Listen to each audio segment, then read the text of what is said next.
Hello, I'm Phil Gower from Phil Gower Bird Photography, and this is the bird table.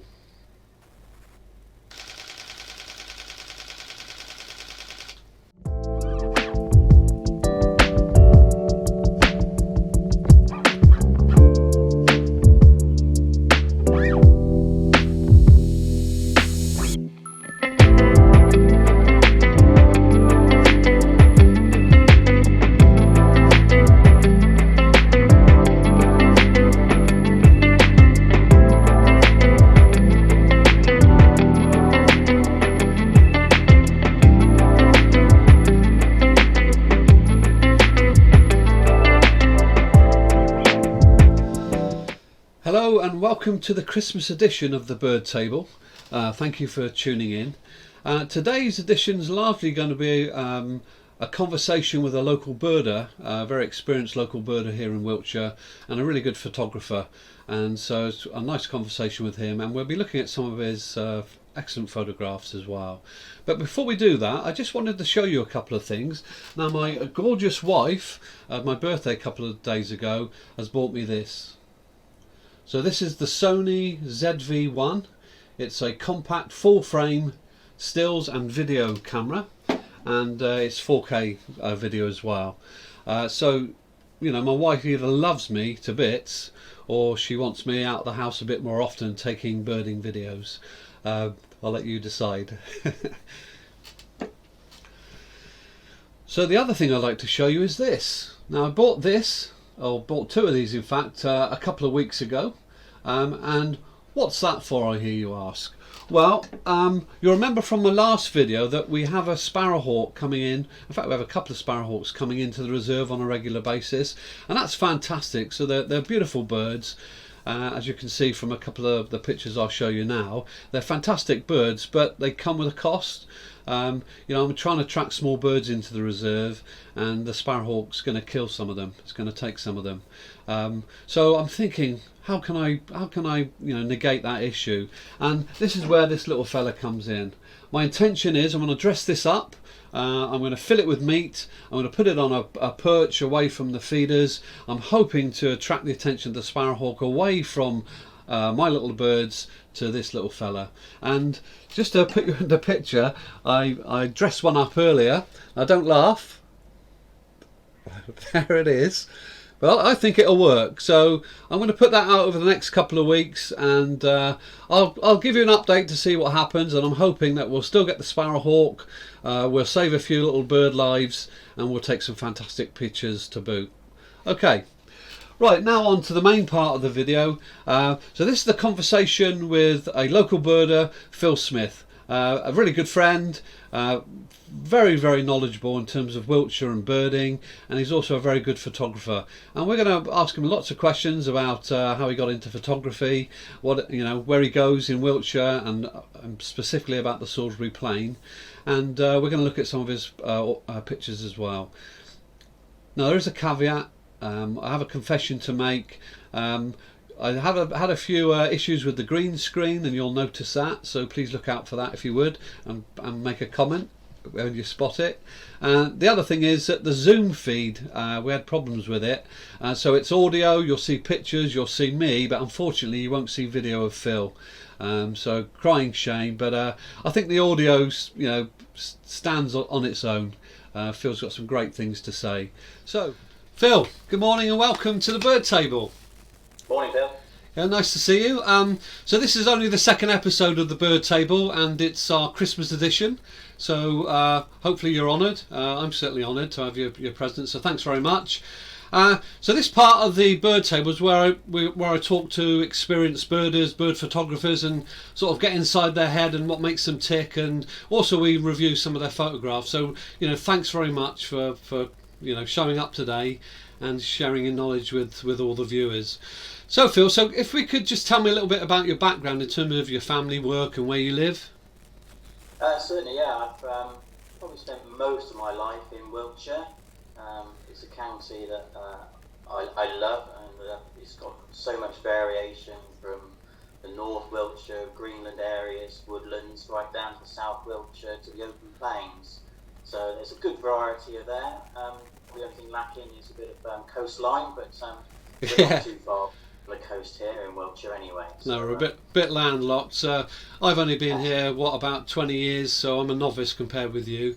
And it's really great to see you out and about, because your knowledge is first class. And if I want to find where a bird is, you're the man to go to, because you've got exceptional knowledge around the area. And I know that do you still work with the railway? Is that? Yeah, I spent the last 25 years plus working on the railway. Not a career that I intended to go through, just something I just fell into. Yeah, indeed. Like most of us. Yeah, one of the benefits it does give me is that working shifts is I get various different hours of being out and about. All right. I am not an early person, but having to get up early mornings just sort of makes me realise that I'm missing out on an awful lot of nature that's there. So it has done me some favours. Yeah, and do you get a free rail ticket? Can you go around the country on? I do, yes. Obviously, in current circumstances, that's not very useful at the moment, but in the past, yes. It also gives me some free European travel, which I've still not, to my regret, used. But yes. Well, I guess with the lockdown and the virus, it's a struggle for all of us to get away. Certainly, this year has been an awful year for birding. Not a bad year for the birds, maybe, but that may be something we could touch on in our discussion today. Okay, in terms of so how did you get into birding, and how did you get into bird photography? Because I assume you do both. Yeah, I suppose both my parents are great naturalists, and I've always been brought up on nature within the area that I've always lived in. So my dad was a bird ringer. All right. So that's probably where my enthusiasm for ornithology came into it. Right. Yeah. Probably my mother would be most disappointed, because she's very much the flower expert of the family. All right. Okay. I was always looking up in the sky rather than down on the ground. So, quite right too. Yes. So that's where my love of birds has always come from. And also, my dad was a school teacher, and when children found out that he was interested in birds, they would always bring him in a half-eaten sparrow or something like that, saying, "Sir, can you look after this and make it better?" or something like that. So lots of birds came home. So to bring that home, yeah. 99% of them didn't make it, but the odd few did. So we had things like little owls, tawny owls, barn owls. Fantastic. This is before the days before animal sanctuaries and centres were sort of a bit more prevalent. So, and much to my claim to fame, I did actually appear on Blue Peter with some owls. Amazing. So you've got a badge, have you? I have got a badge, not wearing today. So I can't see the badge in the background anywhere. Have you not framed it somewhere? Well, it gets me in everywhere, of course. So, yeah, well, superb. Yeah, so that's where my early days of loving wildlife. Yeah. As for photography, I was given a 35mm camera at the age of 18, and I took up photography from there. Of course, in those days, you used to have to send off your pins to bonus print and wait a week for something to come back that was totally out of focus. So, yeah, you remember those days where the bird would come back and it was like a millimetre in the picture. Correct. Yeah, we all remember those days. But I mean, the equipment we use today is absolutely amazing, isn't it? And I think you're a Canon user. Is that right? You're still a Canon user? I am. For digital stuff, I started off on Pentax. Right. And then I moved on, realising that for what I wanted to do, it was a choice between either Nikon and Canon, and I fell into the Canon group, and I've been there ever since. And you're DSLR at the moment, or have you gone into the mirrorless world? No, still DSLR. Canon 70D Mark II. Okay. Which I really enjoy, and I've had used for the last, I think, probably about 4 or 5 years. Yeah. Okay, superb. So you talked about how you use your equipment. Have you got a speciality, or is there something that gets you up in the morning? Is it flight photography, or are you a generalist? Probably a generalist. Obviously, it depends what kind of species I'm hoping to try and photograph, and then that normally dictates about how I'm going to try and photograph it. Okay, yeah. As we probably touched on earlier, is that probably Salisbury Plane is my playing field, if that makes sense. Yeah. So it's really trying to look and think about how I'm going to photograph the birds there. Yeah, we've got an amazing resource on the doorstep. I mean, it's 45 minutes for me. It's probably Yeah, a little bit less now that you've moved nearer the plane. definitely. But it's an amazing resource, isn't it? It is. People probably don't appreciate how good it is as an area for birding.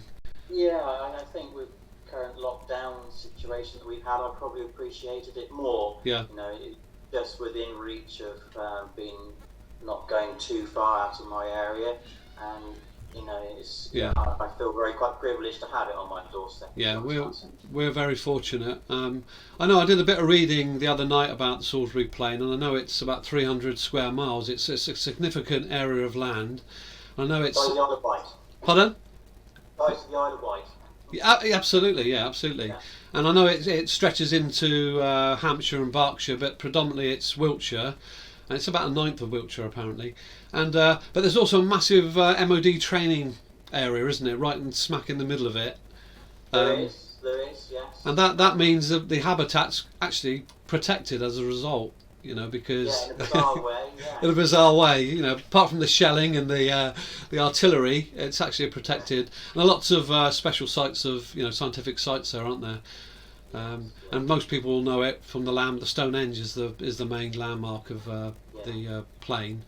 But that grassland is quite a rare habitat, certainly in the UK, and getting rarer in Europe as well.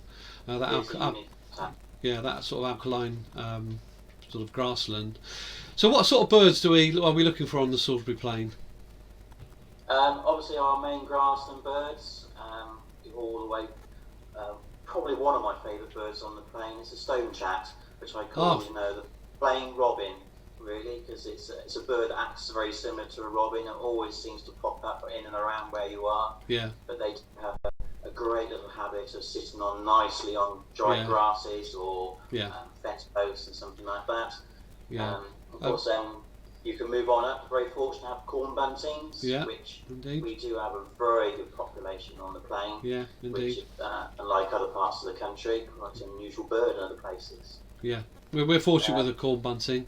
Hearing them singing, you know, in the spring is superb, isn't it? And they perch high or in sight, don't they, and sing. So quite easy to find as well, which is fantastic when they're about. Yeah. And because that's obviously your resident birds that are there all year. Yeah. Then you've got some of the lovely raptors that are on there, from your kestrel, sparrowhawk, peregrine, and then of course we have one or two of the summer and winter migrant birds that come through. Yeah. Predominantly the ones that I'm really interested in are the raptors. Yes. Talking about hen harrier, and also probably our rarest bird in this country, which is the Montague's harrier. Yeah, well, I know you've sent a picture of the Montagues, which we'll have a look at, and we'll maybe talk a bit more about that species, because it's quite sad what's happened to it in this country, like a lot of the harriers we have in this country, of course. But we'll have a talk about that, and that's got an interesting one. Other raptors, what, short-eared owls? Did you mention shorties? Yeah, of course, the short-eared owls. There is times and possibilities that they have nested during the summer, but generally they are a winter migrant. Yeah. One owl that there is there all year, and I do struggle to either find or see, but occasionally I do bump into them, and that's the long-eared owl. Right. Okay. They are nocturnal. Indeed. But they are there. Yeah, you have to be up late to catch those, unless quite often they are sighted quite often, aren't they? And they tend to stay in one roost and one perch, and if you know where they are, you'll probably see them. But very difficult to find where they are. So it's generally when they've got young that you're here and see the young. Yeah, indeed. The adults. All right, cool. Okay, Phil. Favourite bird and why? Well, that's a very, very difficult question. I probably would have to group the raptor, and if you were to pin me point down, I probably would say the Montague harrier. Yeah, superb. It's probably my favourite bird. Yeah, superb. The reason why, very difficult to describe, really, because whenever I see them, I just get very excited. One, because it's such a rare bird. Yeah. Superbly graceful when flying and hunting. Yeah. So yes, probably that if I was to be pinned down. Yeah. Well, I've pinned you down and Montagues, and unfortunately you've sent in a picture, and we'll have a look at that as well. Fantastic picture. Waders on the plane as well. There are. Yeah. Yes. Common curlew, which could come on there. Yeah. In the winter times, we get good numbers of lapwings and golden plover, of course. Yeah. So you do get the odd other plover fly through, but they don't tend to reside there, simply because what I mentioned earlier, there's lack of water really for them. Yeah. Yeah, indeed. And stone curlew, they're... Stone curlew, yes. Yeah. Again, one of the migrant birds that comes in, stays with us for a while. And nests here, breeds here. They do. Yes. Yeah, cool. Yes.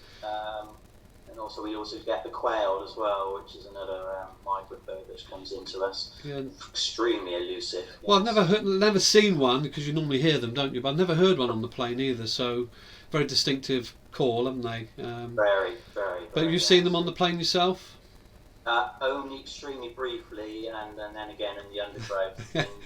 But like you say, it's the call. You can almost get within 2 or 3 feet of them, but you still can't find them. No, absolutely. Okay. Yeah. So Phil, sorry. Night were there as well. Right. Night. Yeah, indeed. Okay. Yeah. Superb. Well, you've sent 3 pictures in. Let's have a look. See what I've got here. So I think you've got the Great Bustard. You've got the Juvenile Montagues Harrier, which we just spoke about. And you've got a curlew. So, any order you'd like to have a look at those? No, as you want to. Let's say they're all birds of the plane. Okay, absolutely. So let's have a look at the curlew first, shall we? So I'll just put this picture up. Amazing shot of a curlew. I guess it's just having a bit of a spring clean there, is it? A bit of a shake out of the feathers. It's like what I mentioned, is that the Salisbury Plane is great, but there is a very lack of water, especially in the summer. Yeah. Curlew that does come onto it in the summer will nest on the plane. Yeah. So it's looking for puddles, and that one had actually just come out of a puddle, having bathed. Great. So I was able to watch it for 10-15 minutes, very, very, very close, and it was simply just drying itself off as that picture was taken. Yeah, and a superb shot. So obviously they go off to wetlands in the winter. Do they actually breed? Do they breed on the plane in the summer? They do. Because that's getting a rarity, isn't it? Sort of south of Birmingham, the southern curlews are getting rarer and rarer, aren't they? In terms of breeding. There is currently a program to try and encourage breeding of curlews within Wiltshire. Southern Wiltshire, obviously there are on the plane, but also in various bits of North Wiltshire, which they're really worried about. So, again, mostly it is unfortunately down to habitat. Yeah, and we've really got to try and look after them, haven't we? And get those numbers up. I think the UK generally is a really important country for the curlew, because there's a huge population, probably about a fifth of curlews worldwide. Yeah, sometimes spend some time in the UK. I was in a huge dilemma of how I felt watching some curlews about 2 years ago, that I saw some of their young, only to see a Montague Harrier take a young chick, which was, although spectacular, I wished it had chosen something else. Yeah, absolutely. But on balance, the Montagues... It is what it is. Yeah. So let's have a look at the image again. So...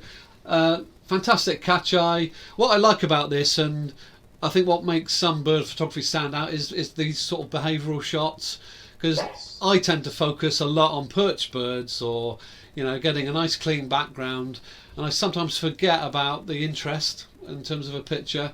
So this has got lots of interest, so that's fantastic. Just come out of water, having a shake off, so a little bit of behaviour, a fantastic pose. Do you remember the settings on this one? How you shot this one? No, I generally go for aperture priority. Okay. The main thing is that one of the ways to do bird photography on the plane probably is to be travelling in your vehicle rather than being manned. So it is quite a quick snatch photography experience sometimes. Yeah. So I always generally tend to go for aperture priority. Okay. So in true Blue Peter fashion, I just recorded down your settings for a couple of your shots here. So this was shot at f8, so you tend to sort of close the aperture down a little bit, a few shots to get more depth of field, because that one is obviously pin sharp from the tip of the bill to the tail, and hence f8 is pretty good aperture to use for bird photography. Yes.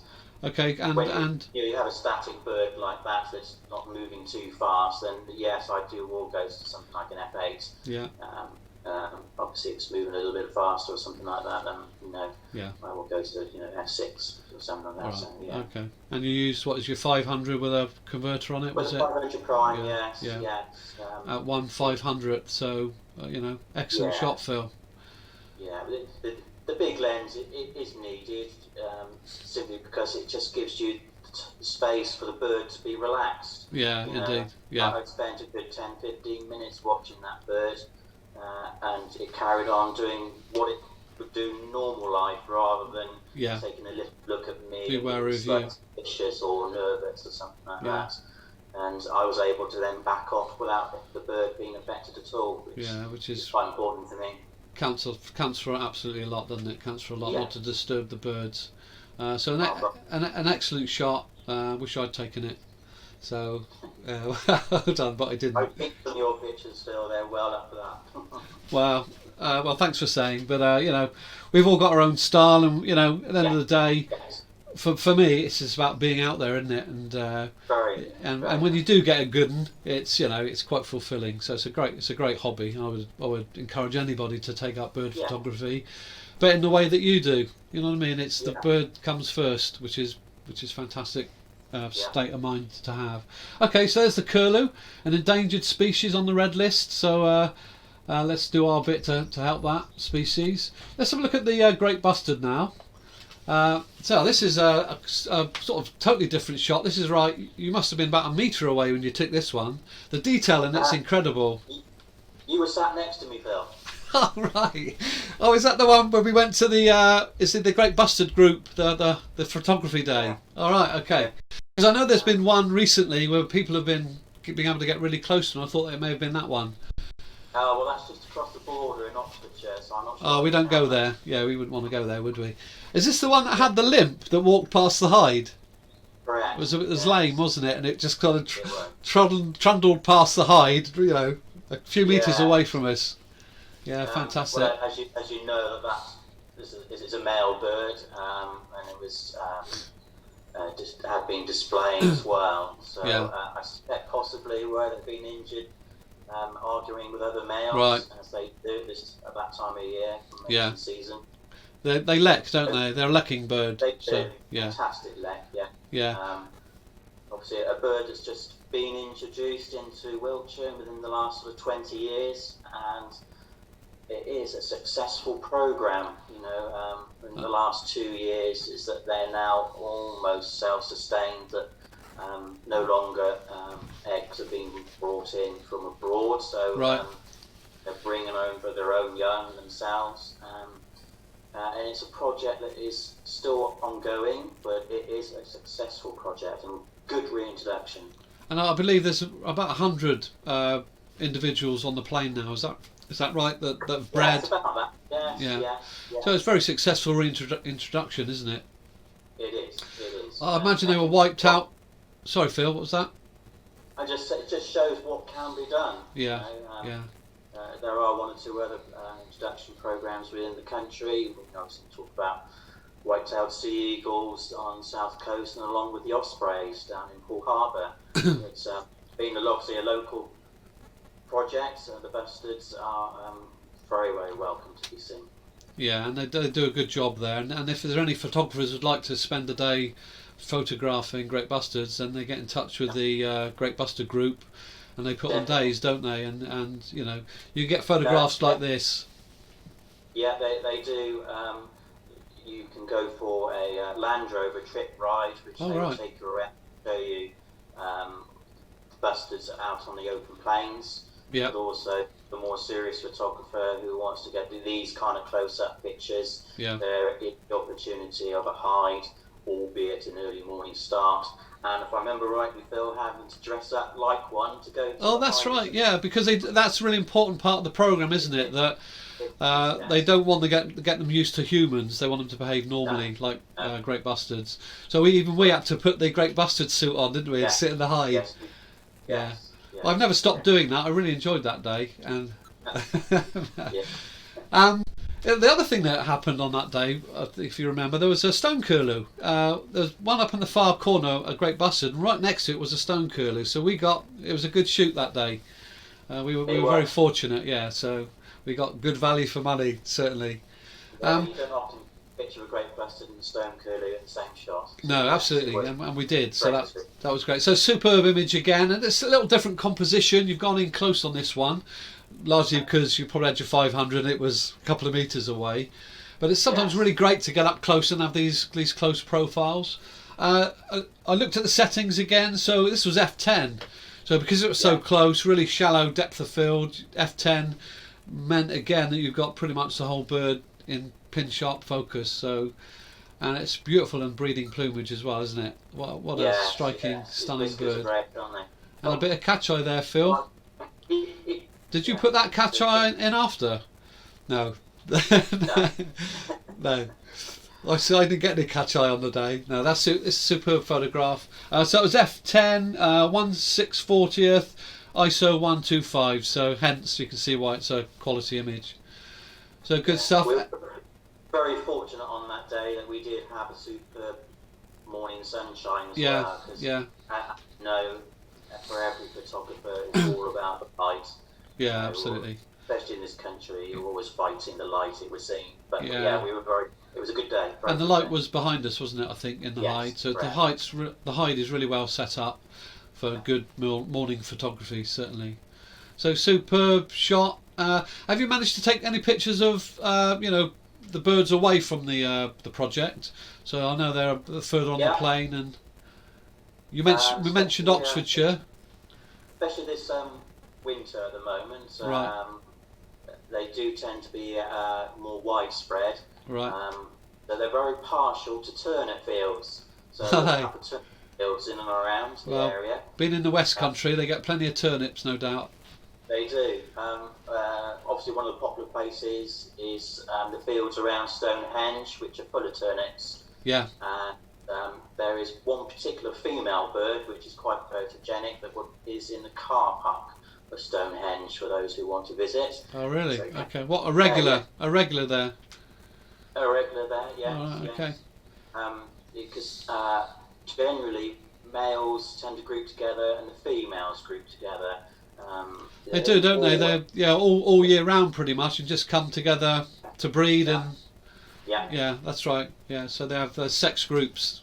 Wandering around like hooligans. It's really worth checking out the fields for a little bit of time, because even though they are such a big bird, when you see them up close, they're still quite difficult to spot.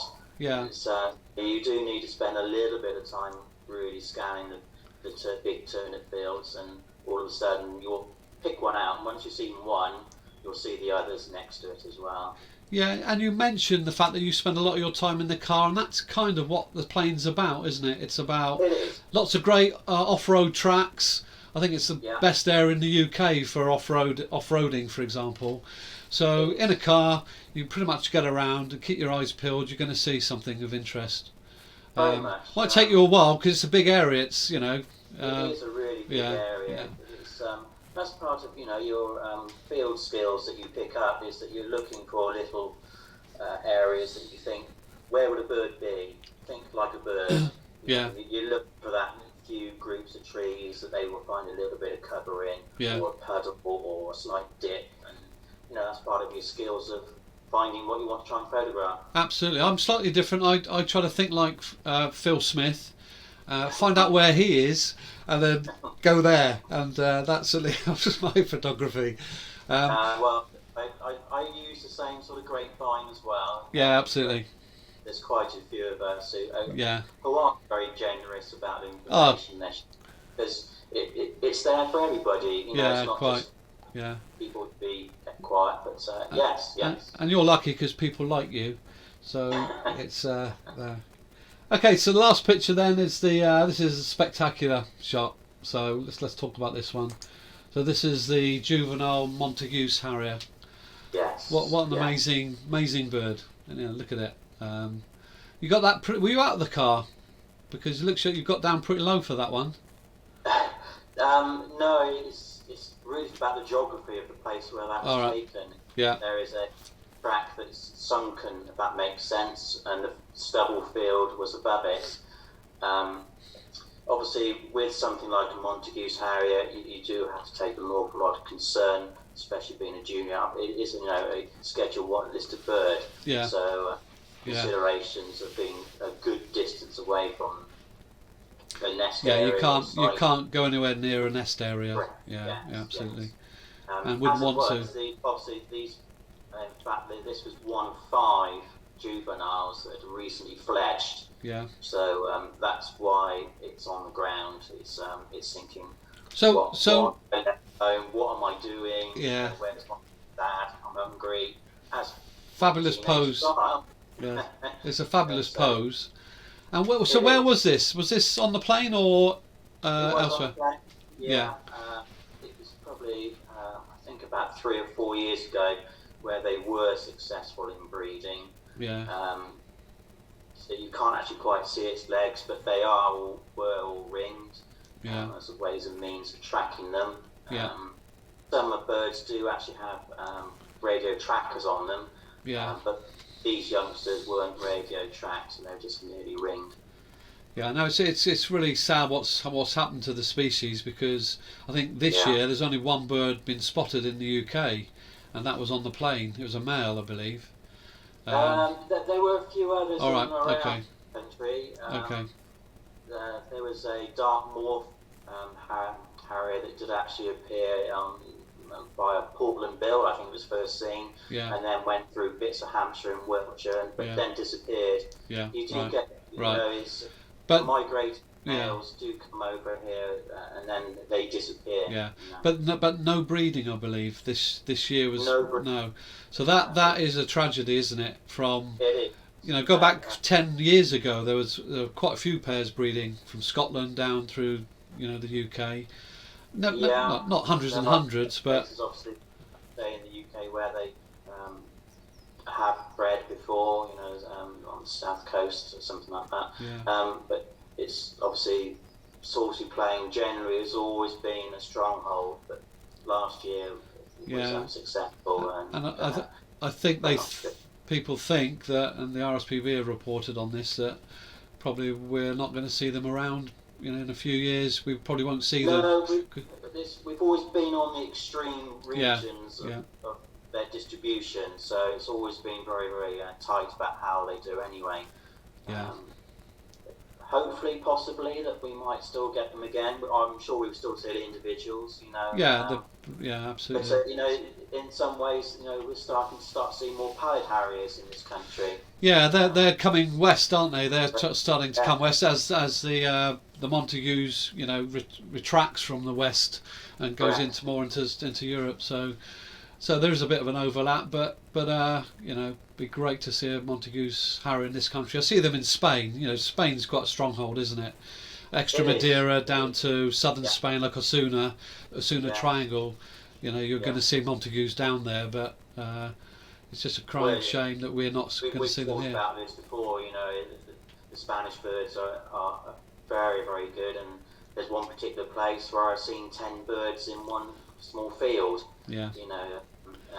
But their agriculture system is very, very different from ours here, which obviously I suppose is mostly down to the climate and ways. The birds love it. The birds love it there for.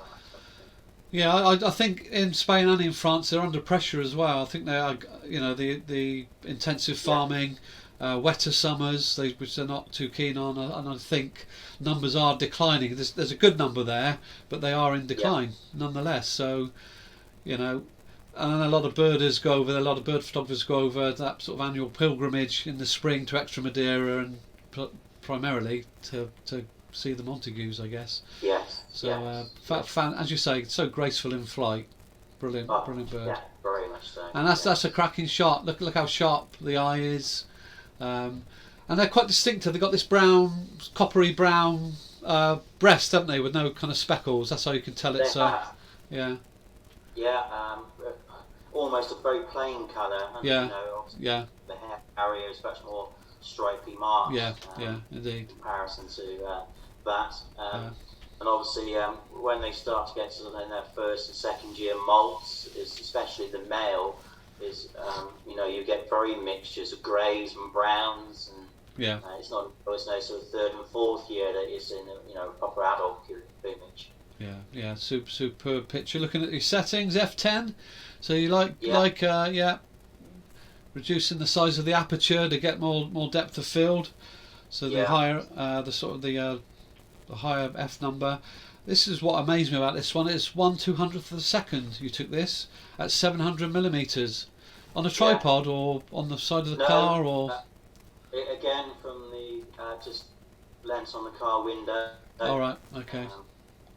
Engine off, obviously. It's my mobile hide. Yeah. Is my vehicle, as I describe it. Yeah. I was just saying engine off, because obviously that ruins Yeah. the vibration of a car. But yeah, superb. So well done. A superb shot and superb collection of shots. So I hope to see you out and about, Phil, on a few. You know, I know it's difficult with the lockdown, etc., etc., but you know, it'd be great to see you out and about, and always enjoy your company, definitely. Okay, in terms of what's left for you, got any plans? Let's imagine a world where there's no coronavirus and you can go wherever you like. What are your plans? Where are you looking to go, other than the Salisbury Plane? Certainly for next year, it is booked. Obviously, it's dependent on happening in the world. Is the Isle of Mull, west coast of Scotland. I went there last year, which I thoroughly enjoyed. Yeah. And photographic opportunities there. Following, obviously, one of my favourite birds is the hen harrier. It has a very good, strong holding there. Yeah, good. Opportunities to photograph otters, white-tailed sea eagle is just irresistible. Yeah. So, what, going into spring or summer? All time for the Isle of Mull. Yeah. And also penciled in, because it was cancelled from last year, is a trip to Spain again. Just already talked about Extremadura, in and around that area. Superb. Again, it will be for a whole host of birds there that they are very lucky to have. Yeah, I have to say I've been to Spain a few times, and Extremadura, plus also down southern Spain many times. Yeah. And it's just a wonderful place. In the golden hours, you know, because the heat haze is terrible whenever you go, but in the golden hours it's just a fantastic place to go birding. That's one of the things we suffer from on the plane, of course, is heat haze. Yeah, indeed, yeah. So again, you know, we wouldn't always expect it in this country, but yeah, it is. Absolutely, It is an open field plane. Yeah, absolutely. Yeah. And I don't think this suffers from any heat haze, but it's so disappointing when you get back and your shots are, you know, suffer from the atmospheric conditions. It's just so destroying. It is, especially when you're photo distance. It's part of the game, though. Okay. It is. Yes. I was going to say if there's anybody out there that is going to Spain or wants to go to Spain and just wants an idea of some of the places to go, then I'm more than happy to contact me via this site, and I'm sure you'd be happy to have an email from somebody, you know, asking for the sites you've been to in Spain. It's a great place, but it's good to have some knowledge before you go. Definitely. It is, yes. Okay, Phil. All that said, thanks very much for joining me at the bird table today. Obviously no bird table, but ordinarily these little chats will be organised face to face, but obviously we're doing it via Zoom today. So thanks for your participation. Thanks for all your tips and hints and help that you give me over the sort of last couple of years. Really appreciated. And as I say, I look forward to seeing you out and about. You certainly will. Yes, have a great Christmas and stay safe. Yeah. Cheers, mate. All the best. Bye bye. Well, that's it for this episode of the Bird Table. I say thanks for tuning in. If you'd like to see more episodes, more videos from my reserve or my trips away, then please like and subscribe. That would be really helpful. Now, the conversation with Phil, I've kind of got a bit of an urge to get on the Salisbury Plane, so hopefully over the next few days I might manage to get out there and I'll produce a video, just show you the plane and hopefully some of the birds on it. So look forward to seeing you then. Have a great Christmas if I don't see you before, and please stay safe. Bye now.